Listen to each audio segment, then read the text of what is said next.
مگر اس کے ساتھ ارشاد فرمایا اگر کوئی معاف کرنا چاہے بھلے دستور کے موافق تو معاف کرنے کا بھی حق ہے، وَأَدَاءٌ إِلَيَّ بِإِحْسَانٍ، اور جو خون بہا ہے اس کو اچھے طریقے سے ادا کیا جائے۔ یہ بھی ہو سکتا ہے کہ قصاص کے بدلے خون بہا، جس کو دیت کہتے ہیں، بلڈ منی کہتے ہیں، اس کا لے لیا جائے اور اس کا تعین ہو جائے ایسے قتل عمد میں، اور قصاص معاف ہو جائے۔ اور اگر قتل خطا ہو، ان انٹینشنل مرڈر، غلطی سے، تو اس کی دیت مقرر ہے، اس میں تعین نہیں ہوتا، اس کی خطاً قتل ہو، ان انٹینشنل مرڈر کی دیت مقرر ہے۔ اگر انٹینشنل مرڈر ہو تو پھر ورثاء ان قاتلوں کے ساتھ بیٹھ کر اگر معاف کرنا چاہیں تو سارا بھی کر سکتے ہیں، بالکل بلا معاوضہ بھی کر سکتے ہیں، اور خون بہا کی صورت میں معاوضہ مقرر بھی کر سکتے ہیں، اور معاوضہ لے کے بھی چھوڑ سکتے ہیں۔ یہ ساری صورتیں اس لیے ہیں تاکہ معافی کی صورت میں، احسان کی صورت میں اتنے بڑے جرم کے اور ظلم کے ارتکاب ہو جانے کے بعد بھی احسان، معافی اور خیر کے راستے معاشرے میں کھلے رہیں۔ اب اس کے بعد قرآن مجید نے ارشاد فرمایا یہ سارا کچھ ذالک تخفیف من ربکم ورحمہ، یہ اللہ کی طرف سے ایک رعایت اور مہربانی ہے، رحمت ہے۔ آگے ارشاد فمن اعتدى بعد ذلك فله عذاب علیم، اور پس جو کوئی اس کے بعد زیادتی کرے اس کے لیے دردناک عذاب ہے۔ اگلی آیت میں یہ جو قصاص ہے، بدلہ لینا، اس کی اہمیت اور اس کی افادیت معاشرتی سطح پر بھی، انفرادی سطح پر اس کا ذکر کیا جا رہا ہے۔ فرمایا وَلَكُمْ فِي الْقِصَاصِ حَيَاةٌ يَا أُولِي الْأَلْبَابِ لَعَلَّكُمْ تَتَّقُونَ، اے عقل والو، قصاص یعنی خون کا بدلہ لینے میں ہی تمہاری زندگی کی ضمانت ہے، عقل مندو، تاکہ تم خونریزی اور بربادی سے بچو۔ یہ جو قانون قصاص و دیت ہے گویا، اور خاص طور پہ قصاص، اس میں زندگی کی ضمانت قرار دی گئی۔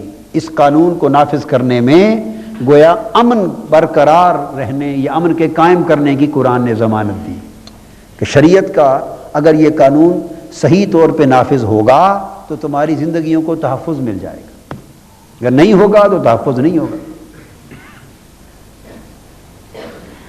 اس کے بعد آگے وصیت کے بارے میں ایک آیت آ جاتی ہے، ارشاد فرمایا کتب علیکم اذا حضر احدکم الموت ان ترک خیرا للوصیہ للوالدین والاقربین بالمعروف حقا علی المتقین، تم پر فرض کیا گیا ہے کہ جب تم میں سے کسی کی موت قریب آ جائے، اگر اس نے کچھ مال چھوڑا ہو تو اپنے والدین اور قریبی رشتہ داروں کے حق میں بھلے طریقے سے وصیت کرے۔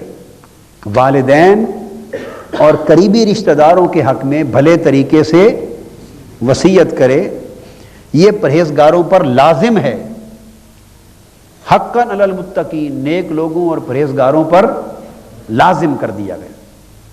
اب آپ کے ذہن میں ایک سوال پیدا ہو رہا ہوگا کہ والدین اور رشتہ داروں کے حق میں تو وصیت ہوتی نہیں، تو یہاں تو قرآن مجید کی آیت کریمہ آ گئی، اس نے وصیت لازم کر دی والدین کے حق میں اور رشتہ داروں کے حق میں۔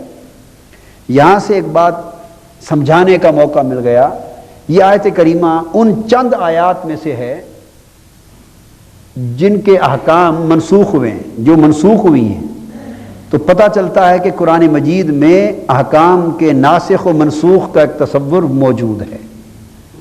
اس کو کنسیپٹ آف نسخ کہتے ہیں، نسخ، concept of abrogation, concept of repeal.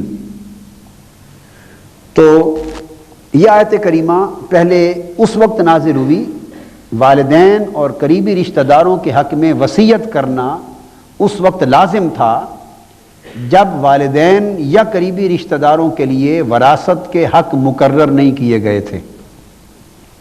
شریعت نے اور قرآن مجید نے والدین کی اور قریبی رشتہ داروں کی وراثت کے حق اور حصے مقرر نہیں کیے تھے، تو اس وقت جب وراثت کے حصے ہی مقرر نہیں تھے، لہذا مرنے والے نے اگر کوئی مال چھوڑا ہے تو پیچھے اعزاء اقارب رشتہ داروں میں مال کی تقسیم کا اور کوئی نظام شرعن نہ تھا سوائے اس کے کہ وہ وصیت کرے اور ان کی مالی حیثیت کو سامنے رکھ کر ان میں تقسیم کر دے، تو اس کو لازم قرار دیا۔ اب یہاں لفظ لازم پہ تھوڑی توجہ کریں، باقی بات بعد میں لیتا ہوں۔ وصیت کی صورت میں مال تقسیم کرنا ہو یا بعد میں آیت المواریث آئی، یعنی وراثت کے حصص کی آیت، وراثت کے حصوں کو بیان کرنے والی آیت کریمہ اتری، آیت المواریث، تو اس کے ذریعے وراثت کے حصے حقداروں کے مقرر ہو گئے، اس نے اس آیت کو منسوخ کر دیا۔ اس کی وضاحت بعد میں کرتا ہوں، مگر ایک لفظ آیا ہے حقاً علی المتقین، یہ متقین پر واجب ہے، لازم ہے۔ سمجھانا یہ مقصود ہے کہ وہ مال جس کی تقسیم کرائی جا رہی ہے، خواہ وصیتاً خواہ وراثتاً، کہیے وصیتاً یا وراثتاً، حکم ہے حقاً کہ یہ لازم ہے۔ اس لازم کے لفظ نے حقاً علی المؤمنین، حقاً علی المتقین نے واضح کیا کہ بنیادی منشا اسلام کا تقسیم دولت ہے، ارتکاز دولت نہیں ہے۔ حقاً علی المتقین کے لفظ نے یہ بات واضح کی کہ شریعت کا بنیادی منشا ایکیومولیشن آف ویلتھ نہیں ہے، ایکیومولیشن اور کنسنٹریشن، مال دولت اور سرمایہ کا جمع کرنا، ارتکاز کرنا، یہ مقصود نہیں، بلکہ تقسیم کرنا مقصود ہے، ڈویژن کرنا ہے، تاکہ اس سے گردش دولت کا نظام معاشرے میں قائم ہو۔ چونکہ اسلام کا پورا معاشی اور اقتصادی نظام وہ بنیادی طور پر گردش دولت کے تصور پر قائم ہوتا ہے۔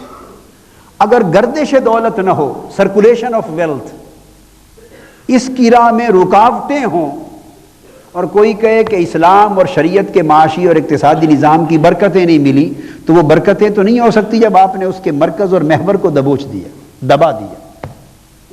حقاً علی المتقین کہنے کا مطلب یہ تھا کہ اس کے راز کو سمجھا جائے اور اس کی اہمیت پر عمل کیا جائے۔ وہ بیٹوں میں جائے، وہ بیٹیوں میں جائے، وہ قریبی رشتہ داروں میں جائے، وہ بیوہ کو جائے، وہ والدین کو جائے، اولادوں میں جائے، اولادیں نہ ہوں تو بھائی بہنوں کو جائے، یعنی وہ فیملی میں اس کی ڈسٹریبیوشن ہو، اس کی سرکولیشن ہو،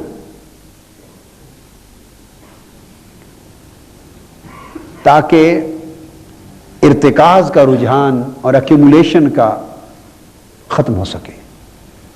اب سوال پیدا ہوتا ہے وہ وصیت والا اور وراثت کا۔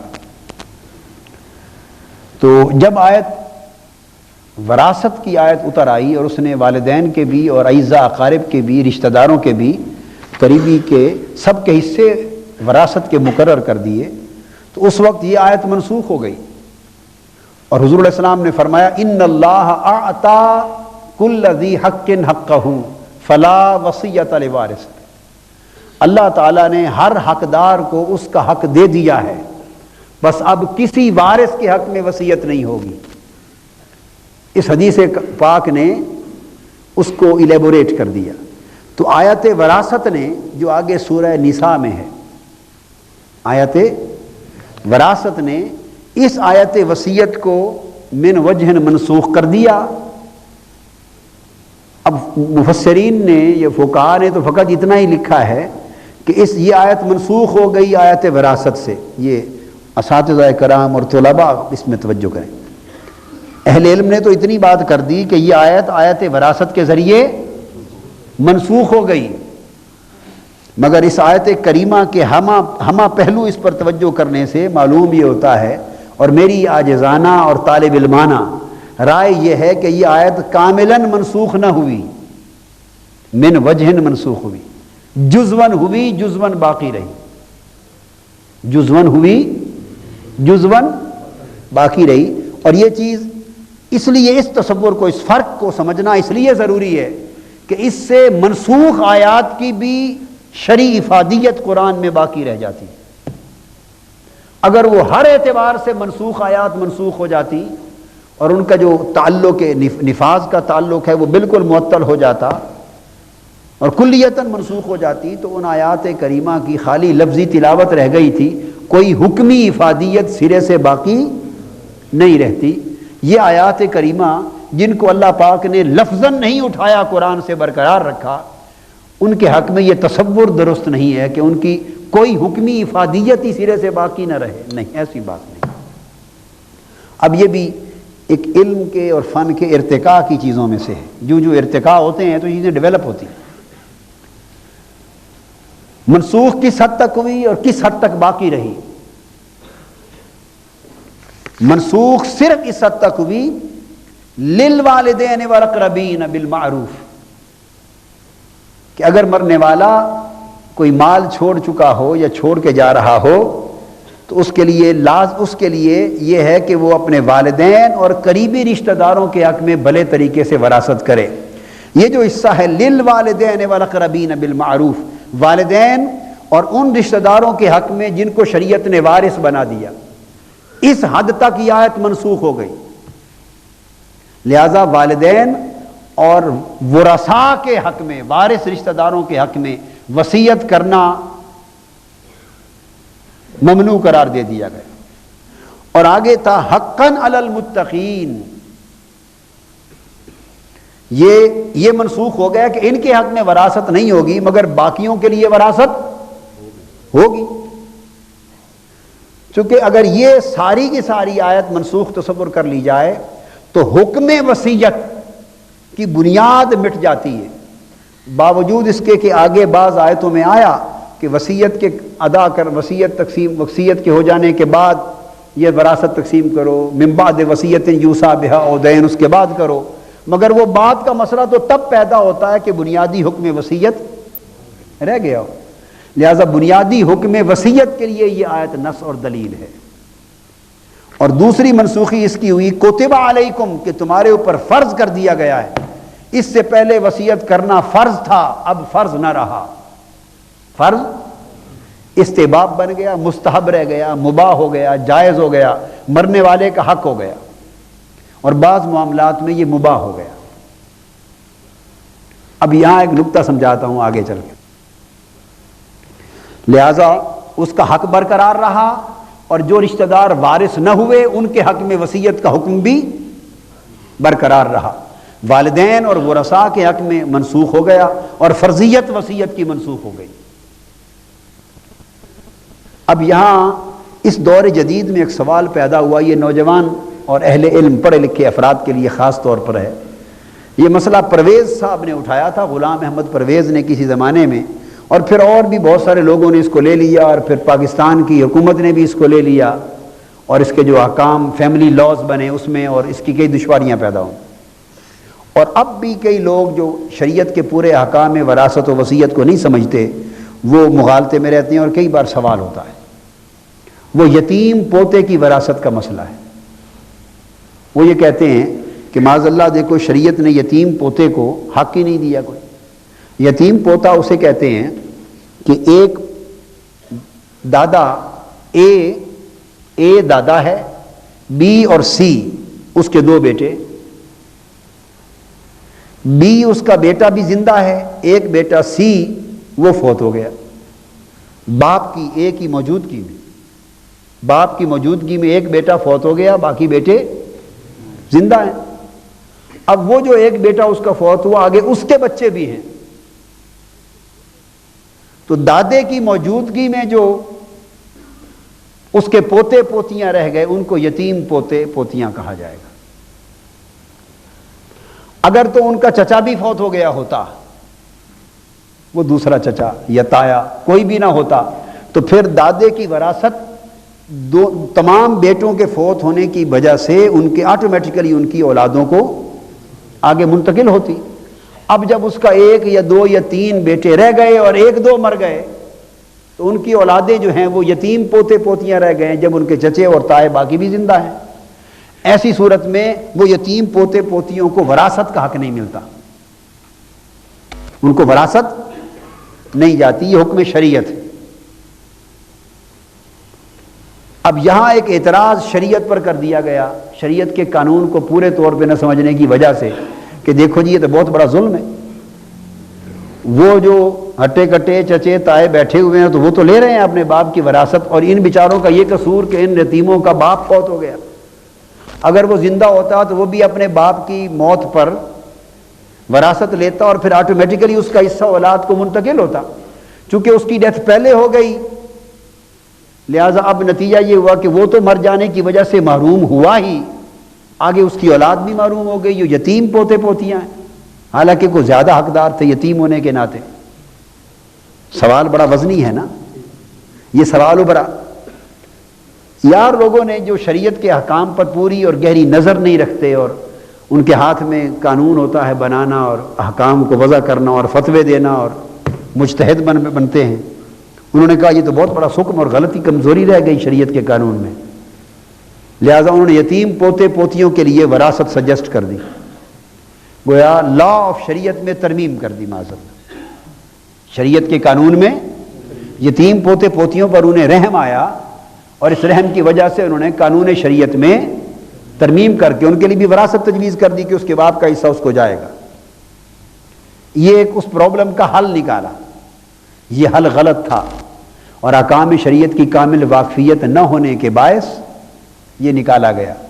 اب اس آیت کریمہ نے اس کا حل دیا ہے، اس لیے احکام قرآن پر قرآن ہر مسئلے کا حل ہے، سنت رسول اور حدیث پاک ہر مسئلے کا حل ہے، مگر پرابلم یہ ہے کہ ہماری ہمہ گیر اور جامع اور بھرپور ہمہ پہلو نگاہ نہیں ہوتی احکام پر، ڈیپتھ میں نہیں جاتے۔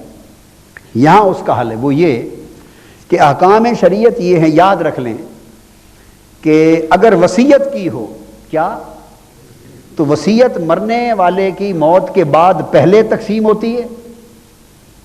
وصیت جو مقرر کی جاتی ہے نا، 1/3 حصے تک، 1/3 تک وصیت کر سکتے، ورثاء کے حق میں نہیں کر سکتا، غیر ورثاء کسی کام کے لیے وصیت کر سکتا ہے، اور اپنی جائیداد کے کہاں تک؟ تہائی حصے تک وصیت کر سکتا ہے، اس سے زائد کی بھی اجازت نہیں، زائد نل اینڈ وائڈ ہو جائے گی۔ 1/3 تک وصیت وہ کر سکتا ہے۔ اگر اس نے وصیت کی ہو تو حکم یہ ہے کہ وراثت تقسیم ہونے سے پہلے مرنے والے کی موت پر، یہ احکام بڑے ضروری ہے، آپ کے کام آنے والے ہیں مختلف پہلوؤں سے۔ جب مرنے والا مرے تو سب سے پہلے اس کے قرضے اس کی جائیداد سے ادا کیے جائیں، سب سے پہلے قرض کی ادائیگی کی جائے اس میں سے۔ جب قرض کی ادائیگی ہو چکے پھر اس جائیداد میں سے سب سے پہلے وصیت کو منہا کیا جائے، جو وصیت اس نے کی تھی وہ ادا کی جائے۔ جب وہ 1/3 وصیت ادا کی جا چکے اور اس کے بعد جو جائیداد بچے، اب اس پر احکام وراثت کا اطلاق ہوگا۔ وراثت کا حکم تقسیم وصیت کے اجراء وصیت کے بعد ہوگا، یہ بنیادی ترتیب ہے، قرض پھر وصیت پھر وراثت، ترتیب یہ ہے۔ اب اس آیت کریمہ نے نقطہ یہ سمجھایا کہ اگر وہ بچے یتیم پوتے پوتیاں رہ گئے تو یہ الزام شریعت پہ تم نے کیوں دھر دیا لوگوں نے، یا ناسمجھ اہل علم نے، ناسمجھ عالموں نے نام نہاد یہ الزام کیوں دھر دیا کہ قرآن نے، حدیث نے اور شریعت نے معاذ اللہ یتیم پوتے پوتیوں پر رحم نہیں کھایا؟ کوئی آپ کی عقل میں بات نہیں آئی؟ قرآن جیسا رحم کرنے والا کون ہے؟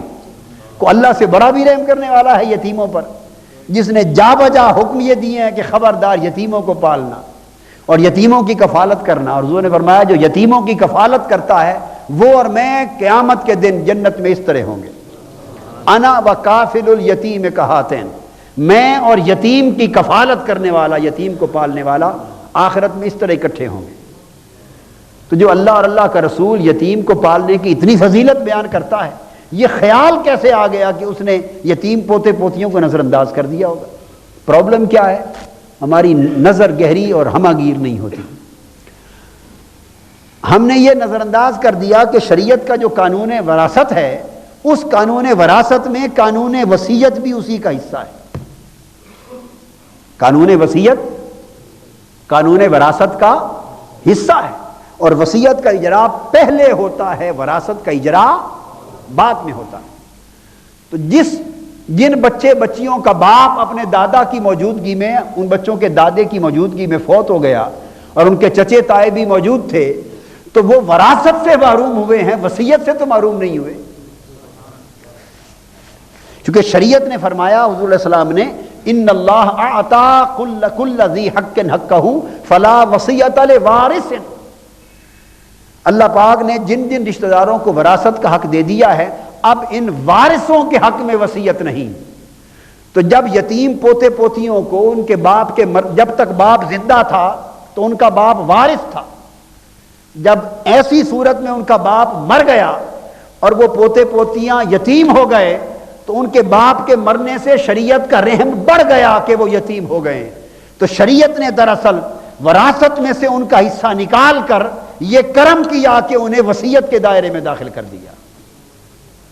اگر وہ وراثت میں رہتے، وارث رہتے، تو ان کے حق میں دادا وصیت چاہتا بھی کہ یتیم رہ گئے ہیں میرے ایک بیٹے کی اولاد، تو ان کے حق میں وصیت کروں، اگر عذر شرع وہ وارث رہتے، وراثت کے حقدار رہتے، تو وہ چاہنے کے باوجود وصیت نہ کر سکتا، تو کیا ہوتا؟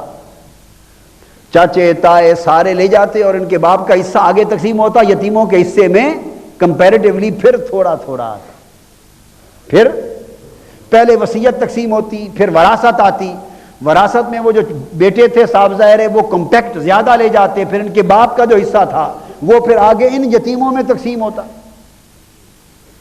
تو ان کو تھوڑا حصہ ملتا۔ شریعت نے ان کی یتیمی کا لحاظ کرتے ہوئے ان کے باپ کی ڈیتھ سے فوراً ان کو دائرہ ورثاء سے نکال لیا۔ نکالنے کو ناسمجھوں نے سمجھا کہ ظلم ہوا، اللہ نے رحم کھایا، نکالا اور کیا کر دیا؟ وصیت کی کیٹیگری میں ڈال دیا۔ اب یہاں سوال ہوتا ہے کہ اگر دادے نے وصیت کی ہی نہیں، وہ مر گیا اور اس نے ان کے لیے چلو یہ تو بات ہو گئی کہ ان کو شریعت نے وارثوں سے نکال کر وصیت کا حقدار بنا دیا، وصیت کا حقدار بنا دیا، مگر اب وہ وصیت ملے گی تو تب نہ کہ اگر وہ دادا مرنے سے پہلے ان کے حق میں وصیت کرے، اگر اس نے کی نہیں تو پھر کیا ہوگا؟ تو حقدار بننے سے ان کو کیا ملا جب وصیت ہی نہیں کی؟ یہاں یہ آیت کریمہ کام آئے گی۔ اس طرح لیجسلیشن ہوتی ہے، قانون سازی ہوتی ہے، یہ طریقہ ہے، یہ قانون سازی۔ وہ جو لفظ کوتبہ تھا، کیا وہ جو منسوخ ہوا وہ فرضیت، اب یہ میں آپ کو اپنی طالب علمانہ اور عاجزانہ ایک رائے دے رہا ہوں اور بحمد اللہ علی التحقیق ہے، دنیا کا کوئی شخص اس قانون کی مخالفت کرنے والا اور اعتراض کرنے والا اس دلیل کی اور اس استنباط کی صحت پر انگلی نہیں رکھ سکتا، دنیا کا کوئی شخص نہیں رکھ سکتا۔ آپ سمجھ گئے؟ یہ جو میں نے بتایا تھا کہ فرضیت وصیت کی منسوخ ہوئی تھی اور والدین اور وارث رشتہ داروں کے حق میں منسوخ ہوئی تھی، اب میں نے اب لفظ کیا من وجہن، بعض امور میں منسوخ ہوئی آیت اور بعض امور میں برقرار رہی۔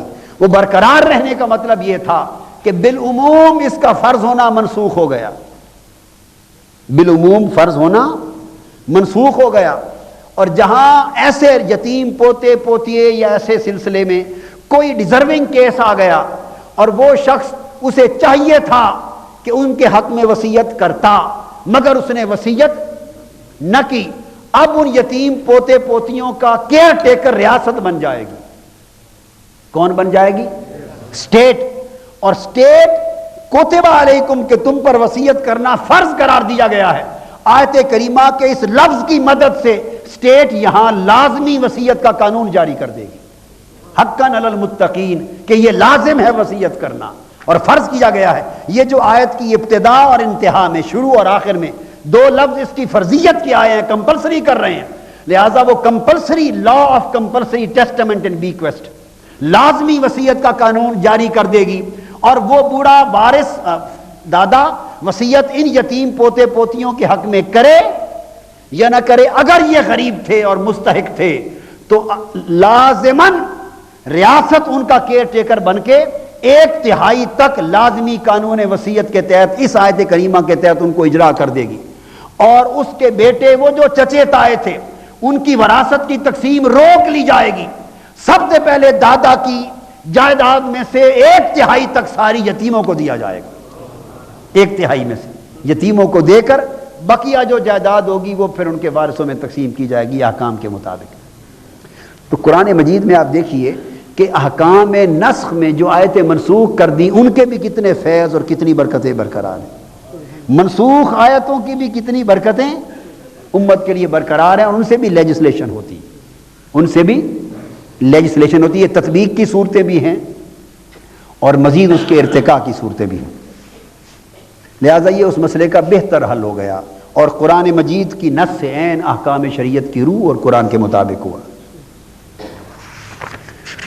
اس کے بعد آگے قرآن مجید نے روزوں کا ذکر کیا، فرمایا یا ایھا الذین آمنوا کتب علیکم الصیام کما کتب علی الذین من قبلکم لعلکم تتقون، اے ایمان والو تمہارے اوپر روزے اسی طرح فرض کیے گئے جیسے تم سے پہلے لوگوں پر فرض کیے گئے تھے، پہلے لوگوں پر بھی روزے فرض کیے گئے تھے، سو تم پر بھی فرض کر دیے گئے۔ اور مقصد روزوں کی فرضیت کا کیا ہے؟ لعلکم تتقون، تاکہ تم تقوی والے بن سکو، پرہیزگار بن سکو۔ اب لعلکم تتقون تاکہ تم پرہیزگار بن سکو، یہاں ایک راز سمجھا دیا کہ اللہ پاک کے جتنے احکام ہیں، جتنے احکام اور فرائض ہیں وہ مقصود بالذات نہیں ہوتے، ہر حکم کا آگے ایک مقصود ہوتا ہے، ہر حکم کی فرضیت کا ایک مقصود ہوتا ہے۔ تو گویا روزہ سحری سے لے کے افطاری اور غروب آفتاب کے وقت تک کھانے پینے اور دیگر بعض بشری تقاضوں سے پرہیز کرنا اور بند رہنا اور کھانا پینا بند کر دینا، بھوکا پیاسا رہنا، یہ مقصود بالذات نہیں ہے۔ اللہ کو اس سے کیا حاصل ہوتا ہے کہ آپ اگر کھا لیں تب اس کا کیا بگڑتا ہے، نہ کھائیں تو اس کو کیا کیا مل جاتا ہے۔ اس کے خزانے میں نہ آپ کے کھانے سے کمی آتی ہے اور نہ ایک دن نہ کھانے سے، ایک مہینہ نہ کھانے سے اس کے رزق میں کوئی اضافہ ہوتا ہے، خزانے میں نہیں۔ نہ وہ اپنے لیے کچھ فرض کرتا ہے اور نہ آپ کو بھوکا پیاسا رکھنا اس کا کوئی مقصد ہے۔ یہ سارا عمل کیوں ہے؟ لعلکم تتقون، یہ دراصل ذریعہ ہے، وسیلہ ہے۔ مقصد اور منزل یہ ہے کہ اس پروسیس کے ذریعے ہم تقوی کو پا سکیں۔ تو گویا وہ روزہ نہ ہوا جس نے اپنے مقصود کو نہ پایا، جو اپنی منزل نہ پا سکا، وہ روزہ رکھ کے بھی روزے دار ہار گیا، بازی ہار گیا۔ حضور علیہ الصلوۃ والسلام نے فرمایا کم من صائم لیس لہ من صیامہ الا الجوع والعطش، کتنے روزے دار ایسے ہیں کہ جنہیں اپنے روزے سے سوائے بھوک اور پیاس کے کچھ نصیب نہیں ہوتا، سوائے بھوک اور پیاس کے کچھ نصیب نہیں ہوتا، اس لیے کہ وہ روزے کو مقصود بنا لیتے ہیں اور بھوکے پیاسے گزارتے رہتے ہیں وقت، اور جو روزے کا مقصد تھا جس کے لیے روزہ آیا اس کو بھلا دیتے ہیں۔ وہ تو ہے تقوی، اس روزے کے ذریعے انسان کے نفس کا تزکیہ ہو، انسان کو ضبط نفس حاصل ہو، اپنی خواہشات اور شہوات پر کنٹرول پیدا ہو، کھا سکے، سب کچھ رزق میسر ہو، مگر صرف اللہ کی خوشنودی اور اللہ کی رضا اور اس کے حکم کی تعمیل میں کھانا پینا چھوڑ دے، بند کمرے میں چھپ کر بھی جب کوئی دیکھنے والا نہ ہو اور سب کچھ پڑا ہو تب بھی نہ کھائے، سب کچھ پڑا ہے۔ کیوں؟ اللہ پاک نے فرمایا الصوم لی وانا اجزی بہ، روزہ خاص میرے لیے ہے اور میں ہی اس کی جزا دیتا، میں ہی اس کی جزا دیتا۔ تو اللہ کے لیے سب کچھ چھوڑ دینا، یہ ایک انسان کو ایکسرسائز، اسپریچول ایکسرسائز کرائی جا رہی۔ اس کے طبی فوائد تو ہیں، وہ تو سائنس اور ڈاکٹرز بیان کرتے رہتے کہ ہارٹ پیشنٹس کے لیے کیا فائدہ، بلڈ پریشر والوں کے لیے خاص طور پہ بلڈ پریشر والوں کے کیا فائدہ، دیگر بے شمار ہیں۔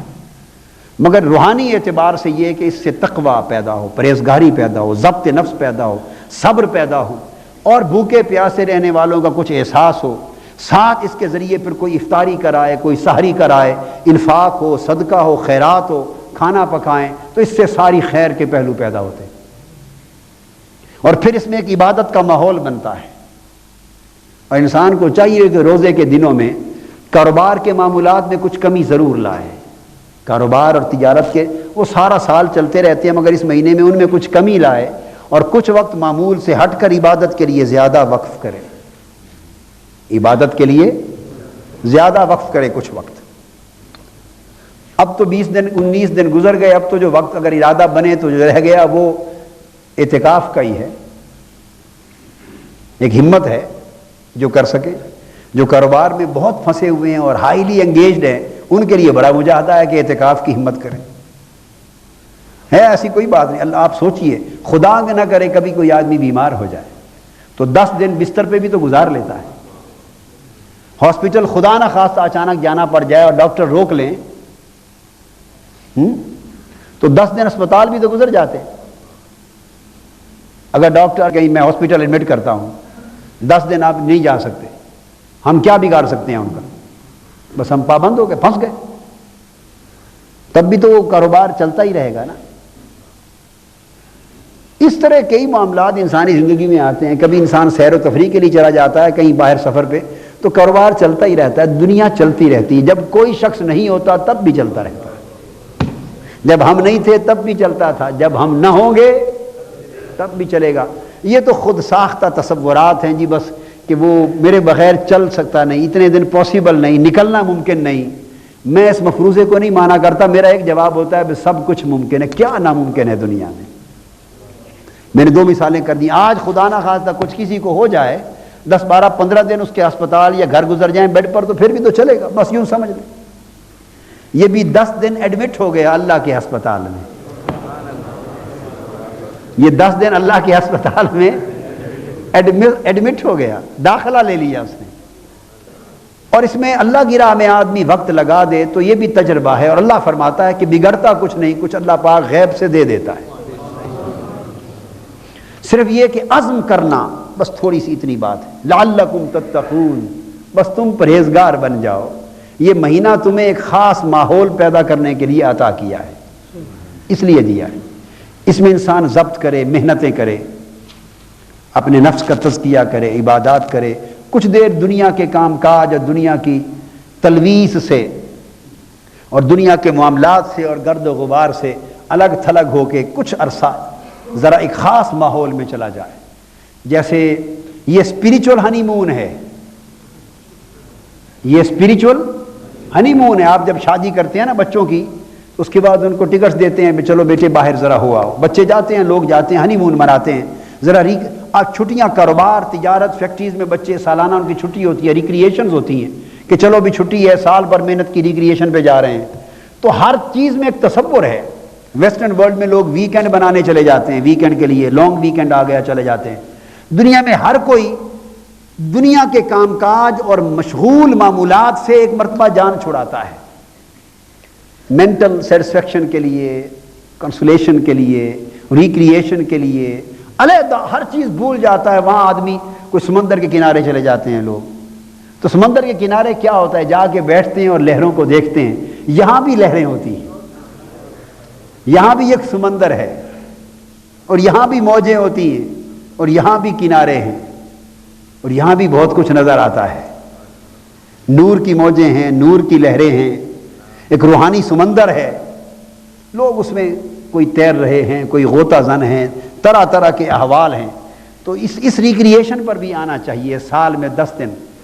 علامہ اقبال کہتے ہیں مصطفیٰ اندر ہیرا خلوت گزین، مدت جز خیشتن کس را ندید. حضور علیہ الصلوۃ والسلام، آقا علیہ السلام جیسی ہستی شہر مکہ کی رونقیں چھوڑ کر 10 دن، 15 دن، مہینہ، 40 دن کے لیے غار ہیرا کی خلوت قدے میں چلے جاتے تھے.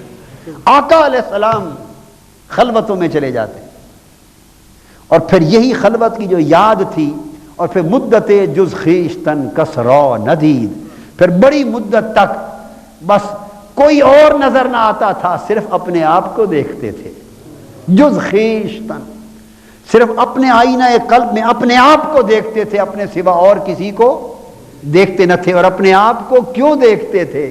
اس لیے کہ خلوت میں بیٹھ کر اپنے آپ میں جھانکنے سے وہ نظر آتا تھا. من عرف نفسہ فقد عرف ربہ. تو اندر من میں، اپنے من میں ڈوب کر پاجا سراغ زندگی. تو اگر میرا نہیں بنتا نہ بن، اپنا تو بن. اور پانی پانی کر گئی مجھ کو کلندر کی یہ بات. تو جھکا جب غیر کے آگے، نہ من تیرا نہ تن، نہ تن تیرا نہ من. تو سال کے 11 مہینے ہم غیر کے آگے جھکتے رہتے ہیں، یعنی سارا دن اور رات کاروبار، تجارت، دنیا، اولاد، بچے، گھر، خاندان، دنیا کے معاملات میں ساری زندگی صبح سے شام کر دینا، یہ غیر کے سامنے ہی تن اور من اور دماغ اور دل جھکا پڑا ہے۔ 10 دن نکال کر خالص کر لیے جائیں ایک خلوت میں کہ صرف ایک محبوب کی دہلیز ہو اور جبیں ہو، بس اس کے ورد ہوں، اس کی یادیں ہوں، اس کے تذکرے ہوں، اس کے نغمے ہوں، ایک خاص ماحول میں انسان چلا جائے۔ اور یاد رکھیے کہ جو ترقی ایک خاص ماحول میں ہوتی ہے وہ تنہا نہیں ہوتی، ماحول سے ترقی ملتی، ماحول سے۔ اس لیے تو صحبت کا حکم دیا، کیا؟ صحبت کا، کونوا مع الصادقین، سچوں کی معیت میں چلے جایا ہو جایا کرو۔ اور وَاصْبِرْ نَفْسَكَ مَعَ الَّذِينَ يَدْعُونَ رَبَّهُمْ بِالْغَدَاةِ وَالْعَشِيِّ يُرِيدُونَ وَجْهَهُ، جو لوگ صبح و شام اپنے رب کو پکارتے اور اس کے مکھڑے کے طالب رہتے ہیں، تم اپنی جانوں کو ان کے ساتھ جمع دیا کرو، ان کے ساتھ جڑ بیٹھا کرو، ان کے ساتھ جڑ بیٹھا کرو۔ گرد مستاں گرد گر میں کم رسد بوئے رسد، بوئے او گر کم رسد رویت شام بسست، جو مست لوگ ہیں جنہوں نے شراب عشق الہی پی ہے اور جن کو نشہ آ گیا ہے اس کی محبت اور معرفت کا، ان مستوں کے گرد تو بھی گھوما کر، ان مستوں کے گرد تو بھی گھوما کر، کہ ان کے گرد گھومنے سے کبھی نہ کبھی تو کوئی گھونٹ شراب کا تمہیں بھی مل جائے گا۔ اور اگر ایک گھونٹ شراب کا نہ بھی ملا، ایک گھونٹ شراب کا نہ بھی ملا، تو تب بھی اپنے آپ کو مایوس اور محروم نہ سمجھ، بو تو آ ہی جائے گی نا۔ ہائے ہائے، جب کوئی میخانے میں جا کے بیٹھتا ہے میکدوں کے ساتھ ایک خاص ماحول میں جہاں جام پہ جام لٹائے جا رہے ہوں، چلو جام آپ کے ہاتھ تک نہ پہنچے گا انسان، تیری باری تک جام اگر نہ آئے تو کوئی بات نہیں، بو تو کہیں نہیں گئی نا، اس فضا سے بو تو آ ہی جائے گی۔ اور پھر وہ کہتا ہے کہ کوئی بات نہیں اگر تجھے بو بھی نہ آئے، ممکن ہے زکام ہوا ہو، نزلہ ہو، بلاکیج ہو، کنجنکشن ہے، اگر بو بھی نہ آئے تو وہ کہتے ہیں یہ بھی مایوسی نہ سمجھ، اگر بو بھی نہ آئے رویت شام بسست، ان چہروں کو دیکھ لینا بھی کافی ہے جو صبح و شام اس کی یاد میں مگن بیٹھے ہیں، وہ ہر اس کا ذکر کر رہے ہیں پے در پہ، اور اس کی یاد میں مست ہیں اور اس کیف و سرور میں ہیں۔ وہ ماحول ہے، ملائکہ اتر رہے ہیں، فرشتے اتر رہے ہیں، وہ کیف ہے، ایک ماحول ہے۔ اس ماحول میں بیٹھنا، اس ماحول میں اللہ اللہ سن لینا، اللہ اللہ کرنے والوں کو دیکھ لینا، یہ بھی شام بسست، یہ بھی بڑی بات ہے۔ انسان کو اندازہ نہیں ہوتا، اس کے بھی انوار ہوتے ہیں، اس کے بھی ذکر کرنے کے بھی انوار ہیں اور ذکر سننے کے بھی انوار ہیں، قرآن کی تلاوت کرنے کے بھی انوار ہیں اور قرآن پڑھتے ہوئے کو سننے کے بھی انوار ہیں۔ خود چہرہ ویسا ہو جائے بڑی بات ہے، اگر نہ ہو سکے تو ایسے چہروں کے دیکھنے کے بھی انوار ہیں، ایسوں کے دیکھنے کے بھی انوار ہیں۔ میں نے آپ کو نکتہ سمجھایا تھا اصحاب کہف کے کتے والا، کہ وہ کتا تھا، اصحاب کہف کے کنارے 309 سال بیٹھا رہا، وہ بھی محروم نہ گیا، کتا تھا۔ تو انسان اگر نیکوں کے سنگ 10 دن جم کے بیٹھا رہے گا سینکڑوں ہزاروں لوگوں کے ساتھ ایک خاص ماحول میں، اللہ پاک اس کو محروم نہیں لوٹاتا واپس۔ اور پھر وہ یہ جا کے بیٹھتے ہی دن کہتا ہے مولا میں سب کچھ چھوڑ کر تیری دہلیز پر آ گیا، تیرا منگتا بن کر تیری چوکھٹ پر آ گیا ہوں، تیری مرضی، اب تیری مرضی ہے، تو دے دھتکار دے۔ پر کریموں کا شیوا نہیں ہے کہ سائلوں کو دھتکار دے، منگتوں کو دھتکار دے، خالی کوئی نہیں جاتا۔ ہاں بس ایک لفظ آگے ہے، اس کو کر کے ختم کرتے ہیں، وقت ہو گیا، وہ محبت بھرا لفظ آ گیا۔ تو یہ ماحول جو روزوں کا دیا، یہاں قرآن مجید نے ایک بڑا عجیب اور بڑا پیارا لفظ کہا ہے، وہ تفسیر کا موضوع نہیں ہے، مفسرین اس طرف نہیں گئے، اس میں بڑی پیار کی بات ہے۔ وہ قرآن مجید نے کہا ایام معدودات فمن کان منکم مریضا او علی سفر فعدۃ من ایام اخر۔ مفسرین اور فقہا اور علماء اور طرف چلے گئے، اللہ کی بھی شان ہے نا، وہ ایک بات اشارہ دے کر فوری دھیان پلٹا کے اور طرف لے گیا۔ فرمایا بس گنتی کے چند دن ہیں، بس تم میں سے کوئی بیمار ہو جائے، مریض ہو یا سفر پر ہو، فعدۃ من ایام اخر، تو وہ پھر دوسرے دنوں کے روزوں سے گنتی پوری کر لے، بعد میں قضا کر لے، گنتی پوری کر لے۔ تو فوری مریض ہو یا سفر پر ہو تو وہ عدت بعد میں پوری کر لے، گنتی پوری کر لے۔ اللہ پاک نے جلدی جلدی دھیان ادھر کر دیا، ایک بات بڑے راز کی عاشقوں کو کر دی، عاشقوں کو کر دی۔ وہ کیا؟ ایام معدودات، گنتی کے چند دن ہیں۔ اب اپنا اپنا ذوق ہے نا جی، اپنا اپنا ذوق ہے۔ علم والوں کا اور فقہ والوں کا ذوق ہے، انہوں نے گنتی کے چند دنوں کو فعدۃ من ایام اخر سے جوڑ دیا کہ چند دن گنتی کے ہیں۔ اگر کوئی مریض ہے، کوئی مسافر ہے، روزے رہ گئے، قضا ہو گئے تو بعد کے دنوں میں قضا کر لے۔ عاشقوں نے پچھلی بات چھوڑ دی اس لیے کہ آگے فرما دیا تھا وَأَن تَصُومُوا خَيْرٌ لَكُمْ، بیماری میں ہم نے تمہیں چھوٹ تو دے دی ہے، بعد میں قضا کر لینا۔ اگر کوئی بیمار کمزور ہے، بالکل بعد میں بھی قضا کی پوزیشن میں نہیں، تو فدیۃ طعام مسکین، تو فدیہ بھی ہے، کھانا کھلاتے رہے کسی مسکین کو، اگر طاقت نہیں سرے سے تو فدیہ دیتا رہے تاکہ روزے قضا نہ ہوں۔ اور اگر رکھ لو روزے تو اچھا ہے۔ عاشقوں نے کہا کہ یہ معافی چھوٹ دے کر بھی جب رکھنا ہی اچھا ہے تو ادھر دھیان ہی نہیں کیا، انہوں نے نگاہیں جما دی۔ ایام معدودات، یہ گنتی کے چند دن ہیں، روزے رکھ لو۔ یہ روزے گنتی کے چند دن ہیں۔ اس میں کیا اشارہ کر دیا؟ فرمایا اے روزے دارو، افطار کرتے ہو نا، چند دن ہیں روزے کے، بھوک اور پیاس کے، چند دن ہیں، روزے رکھ لو، جلد تمہیں اپنے شربت دیدار سے افطاری کراؤں گا۔ روزے دارو، چند دن ہیں گنتی کے، روزے رکھ لو، اور چند دن رہ گئے، میں اپنے دیدار کے شربت سے افطاری کراؤں، اپنے دیدار کا شربت دوں گا۔ تم بھی شربتوں سے افطاری کرتے ہو نا، میں بھی شربت دوں گا، مگر میرا شربت شربت دیدار ہوگا۔ حضور علیہ السلام نے فرمایا کہ للصائم فرحتان، فرحۃ عند فطرہ، فرحۃ عند فطرہ و فرحۃ عند لقاء ربہ۔ فرمایا روزے دار کے لیے دو خوشیاں ہیں، روزے دار کے لیے دو خوشیاں ہیں۔ ایک خوشی عند افطارہ، اس کے افطار کے وقت کی ہے، اس کے فطور کے وقت کی ہے۔ یہ خوشی دن بھر کے روزے کے بعد، سردیوں کا روزہ ہو یا گرمیوں کا، مگر افطار کے وقت کھانے اور چکھنے کا ایک اپنا مزہ ہے۔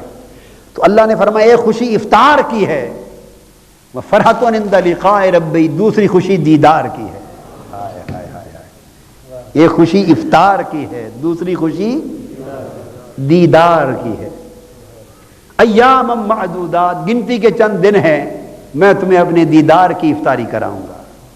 بس پھر روزے دار لگ گئے، انہوں نے کھانا بھی چھوڑ دیا، پینا بھی چھوڑ دیا، اور روزے چھوڑے ہی نہیں، پھر لگے ہی رہے۔ ان کی بات سمجھ میں آ گئی کہ ایک افطار ہے روزے پر اور ایک دیدار ہے، بس انہوں نے افطار کو تو رسم سمجھ لیا، اس دیدار کے پیچھے پڑ گئے، اور ایسے روزے رکھے، ایسے روزے رکھے کہ روزوں نے انہیں مقام دیدار تک جا پہنچایا۔ اور پھر قیامت کے دن اور جنت میں حکم ہوگا کہ روزے داروں کو الگ کر دیا جائے گا، نمازی، حاجی، سارے ایک طرف، فرمایا جائے گا روزے باب الریان، ایک دروازہ ہے الگ جنت کا، روزے دار سارے الگ قطار بنا لیں اور اس دروازے سے گزریں۔